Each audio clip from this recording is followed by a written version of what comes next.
জানো, মানুষ হচ্ছে বহুরূপী, নিজের স্বার্থের জন্য বারবার রং বদলায়। হ্যালো সবাইকে, কেমন আছেন সবাই? আশা করছি সবাই ভালো আছো, আমিও ভালো আছি। চলে আসলাম নতুন একটা ভিডিও নিয়ে। অনেকদিন পর একটা ব্লগ ভিডিও নিয়ে আসলাম। এটা ভেবো না আজকের ভিডিও, এটা ছিল কালকের ভিডিও। আচ্ছা, কয়েকদিন যাবতে যখন বৃষ্টি, তো সকালবেলা স্নান টান করে চলে গেলাম ঠাকুর রুমে। আর আজকে যেহেতু সোমবার, আমি শিব ঠাকুরের মাথায় জল ঢালি আর পুজো দিয়ে একটু ঠাকুরের ভিডিও করে নিলাম। গাছের ফুল দিয়ে ভগবানকে সাজানো হয়েছে।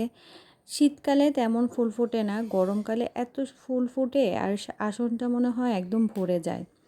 আর বৃষ্টি হলে সকালটা খিচুড়ি হবে বা সারাদিন খিচুড়ি খিচুড়ি আমার ভালো লাগে। তো সকালবেলা খিচুড়ি রান্না করলাম। আর সোমবার যেহেতু, সোমবারে আমরা নিরামিষ খাই, সোমবারের জন্য রান্নাবাড়ি বসাই দিলাম। সকালের খাবার দাবার সবারই খাওয়া হয়েছে, তো আস্তে ধীরে চলে আসলাম রান্নাঘরে। এটা হচ্ছে আকরি আর আলু ভাজি করতেছিলাম, আর ওইখানে শসা দিয়ে মুগ ডাল দিয়ে বসিয়ে দিলাম। রান্নার ভিডিওগুলো এত টাফ করা, আর ক্যামেরার সেটিং সুন্দর করে না হলে রান্না করা মানেও মুশকিল হয়ে যায়। সোমবারের সকালটা আমার অনেক তাড়াহুড়ার মধ্যে কাটে, কারণ সকালবেলা ঘুম থেকে উঠে ছাদে গিয়ে ফুল নিয়ে আসতে হয়। আর আমি সকালবেলা পূজা দিই না, আমি শুধুই শিব ঠাকুরকে সোমবেলা স্নান করাই, আর আমার শাশুড়ি এখান দিয়ে পূজা দিয়ে রাখে। তো আমি দুই চুলায় দুইটা রান্না বসাই দিলাম। সব রান্না তোমাদের সাথে শেয়ার করতে পারি না, আমার যেহেতু ছোট বাচ্চা আছে।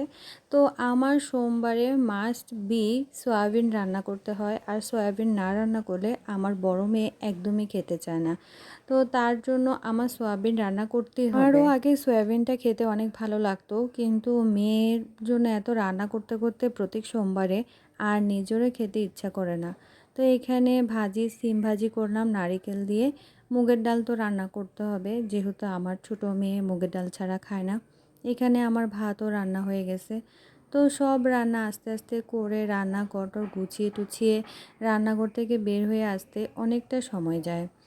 আর এখানে সয়াবিনেরও রান্নার একটু ভিডিও করে নিলাম। আর রান্না করতে যাওয়ার সময় তাকে কয়েকটা কিশমিশ দিয়ে গেছি, সে যেন চুপচাপ বসে বসে টিভি দেখে। কিশমিশ এত এত পছন্দ, প্রতিদিন সন্ধ্যার সময় বাটি নিয়ে অপেক্ষা করে বসে থাকে আমার শাশুড়ি কখন পূজা শেষ হবে আর ওর জন্য কিশমিশ রেখে দেবে। এখানে কিশমিশ খাইতেছে, তারপরে ওকে ভাবলাম স্নানটা করিয়ে দেই, তো স্নান করিয়ে খাওয়াতে বসলাম।